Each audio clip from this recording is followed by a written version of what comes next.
Hi students. So in the previous class we have discussed about laws of a perfect gas, thermodynamic laws of a perfect gas. They are Boyle's law, Charles law, Gay-Lussac law. So now today in this class we are going to discuss about some fundamental basics of thermodynamics. They are volume, pressure, heat, temperature. So these are the some fundamental basics of thermodynamics. This is unit 1 class 7. Okay, in this class we are going to cover these topics: definition of the volume, definition of pressure, or definition of the heat, and definition of temperature. So these are the some fundamentals of basic fundamentals of the thermodynamics. So let us see first one: volume. So how can we define a volume? See here, for this, if you want to understand volume, so I have taken a diagram, that is piston cylinder arrangement. So here we are considering this piston cylinder arrangement as system. So here this system occupied some place or space, whatever it is.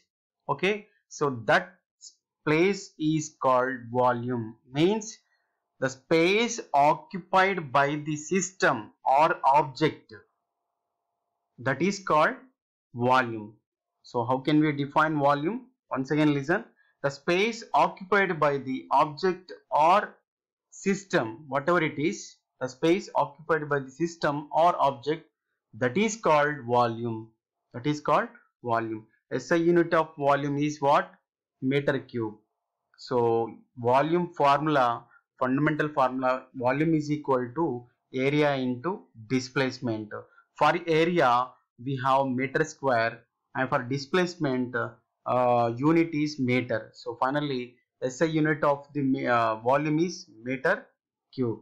Okay, so I hope you understand the definition of the volume: the space occupied by the object or system, that is called volume. I hope you understand about the volume. Next we will see the second definition, that is pressure. So how can we define a pressure? See here, so we have taken a piston cylinder arrangement. In the cylinder we have a gas. So we are applying a force on the piston in this direction. So here what is pressure means? What is pressure means?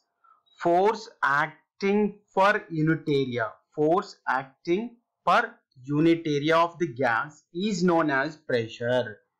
Force acting per unit area of the gas is known as pressure. So fundamental formula for pressure is equal to pressure is equal to force by area. Force by area. See here, pressure is equal to force by area. So SI unit of pressure is equal to what? For force we have Newton, area meter square. So finally SI unit of pressure is equal to what? Newton per meter square. Newton per meter square, or bar. We may express in terms of bar. 1 bar is equal to 10 to the power of 5 Newton per meter square. 10 to the power of 5 Newton per meter square. So these are the SI units of pressure. I hope you understand. And let us talk about the heat, third topic, that is third definition, that is heat. How can we define a heat?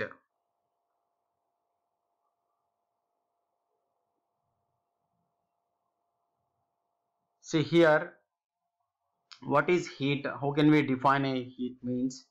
So heat is nothing but what? It is a form of energy. It is nothing but it is a form of energy which transforms from body at high temperature to body at low temperature. Here, so we have two bodies, hot body and cold body. So always the heat flows from body at higher temperature to body at lower temperature, or hot body to cold body. Once again listen. So how can we define heat means? Heat is a form of energy which transfers from body at high temperature to body at low temperature. So that is known as heat.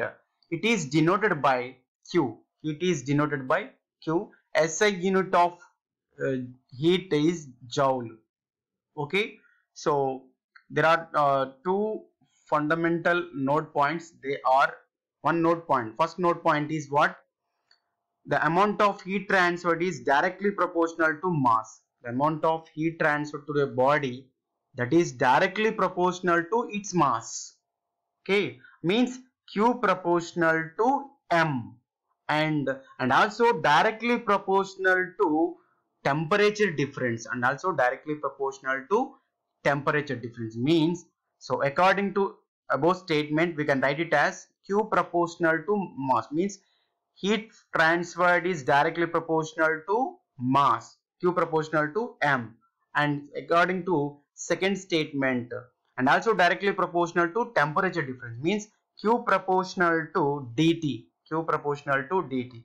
So in these two equations, so Q is the common one, so we can write it as Q proportional to M into dt, M into dt. So if you remove the proportionality constant, some constant will be introduced. So that is Q is equal to Cm dt, where C is nothing but what? Specific heat. Q is nothing but what? Specific heat. So what are the units of specific heats? So from this relation, Q is equal to Cm dt. From this relation, we can write it as C is equal to Q by M dt. Q by M dt, where Q is nothing but what? Heat. M is mass. So dt is nothing but temperature difference. So what are the SI unit of the specific unit?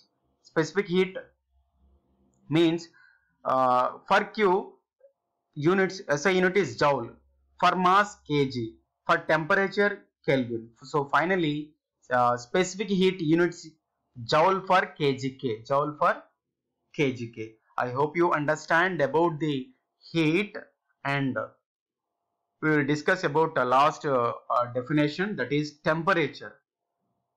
Temperature, how can we define a temperature?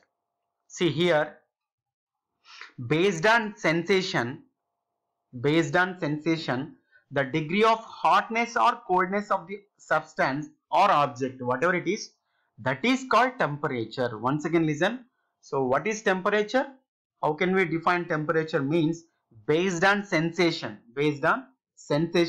the degree of hotness or coldness of a substance or object, that is called temperature. So SI units of temperature are Celsius, Fahrenheit and Kelvins. What are the units of temperature? Means Celsius, Fahrenheit and Kelvins. So we can convert temperature from Celsius to Fahrenheit, Fahrenheit to Kelvin, Kelvin to Fahrenheit, Kelvin to Celsius by using the below formula. That is so this is a relation between Celsius, Fahrenheit and Kelvin. C by 100 is equal to Fahrenheit minus 32 divided by 180 is equal to Kelvin minus 273 by 100. By using this relation, we can convert temperature from Celsius to Fahrenheit, Fahrenheit to Kelvin, Kelvin to Fahrenheit, Fahrenheit to Kelvin, and Kelvin to centigrade, centigrade to Fahrenheit. So I hope you understand about these topics. They are volume, pressure, heat and temperature. Thank you so much.